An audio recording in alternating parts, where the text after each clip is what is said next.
Hello students, welcome to this class. अभी हम करने जा रहे हैं शॉर्ट ट्रिक नंबर 96 जो कि लाइन और पैराबोला के ऊपर है। कि लाइन जो है पैराबोला को कट कर रही है, टच कर रही है कि बाहर से जा रही है, उसके ऊपर बात कर रहा है। ठीक है, तो क्या दिया होगा अपने को? एक तो लाइन की इक्वेशन दी मिलेगी mx प्लस सी, और एक पैराबोला की इक्वेशन दी मिलेगी y square equal to 4ax। तो हमको कंपेयर करना है किस किस को। अपने पास तीन चीजें हैं, m c और a। ये तीन चीजें हैं। तो c की वैल्यू अगर लेस देन है a बाई एम से तो लाइन करेगी कट।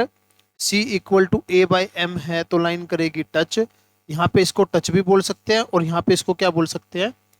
टेंजेंट भी बोल सकते हैं, क्योंकि जो लाइन टच करके जाएगी वो क्या बनेगी? टेंजेंट बनेगी। ठीक है, तो ये क्या था? कट। ये क्या था? टेंजेंट। ठीक है, या क्या बोलेंगे इसको? टच बोलेंगे। और अगर c ग्रेटर देन है a बाई एम तो लाइन कहाँ से जाएगी? बाहर से जाएगी, आउटसाइड होगी। तो ये लिख रखा है less than equal to greater than. ठीक है, तो क्या होगी, किस तरीके से होगी, इस चीज के बारे में बात कर रहे हैं। ठीक है, ये चीज हमने कर ली। ठीक है, अच्छा अब इसके बाद क्या होता है कि इसके लिए तो ये कंडीशन हो गई, y equal to M X plus C, C equal to A by M हो गया। अगर पैराबोला की इक्वेशन है एक्स स्क्वायर इक्वल टू, ये रहने दीजिए, इसकी जरूरत नहीं पड़ेगी, इसको रहने दीजिए। ठीक है, अगली चीज है length of code. Length of code पूछेगा जब आपको ये दोनों चीजें दे रखी है। लेंथ ऑफ कोड भी पूछ सकता है।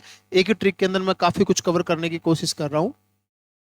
Y square equal to 4x, अगर ये दोनों चीजें दे रखी है तो आपको क्या पूछ सकता है? लेंथ ऑफ कोड पूछ सकता है, जिसका ये फॉर्मूला है। आपको सारी चीजें पता है। 4/m² रूट ए 1+m² और a माइनस एम सी।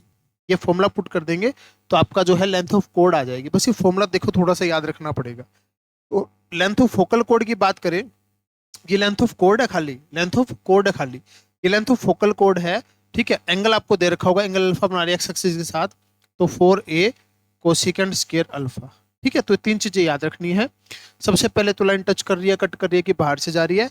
दूसरी बात लेंथ ऑफ कोड, और तीसरी बात फोकल कोड। ठीक है, फोकल कोड में अगर एंगल दे रखा है तो ये फॉर्मूला लग जाएगा, और अगर एंगल नहीं दे रखा, आपको स्लोप दे रखा है, ठीक है, और लाइन दे रखी है मतलब, और ये दे रखा है आपको, क्या नाम है, एक लाइन कट करिए जो कोड बनाएगी, जैसे इस तरीके से ये कोड बनाती है, लाइन है, तो इसकी लेंथ पूछेगा, तो फिर ये फॉर्मूला लगेगा।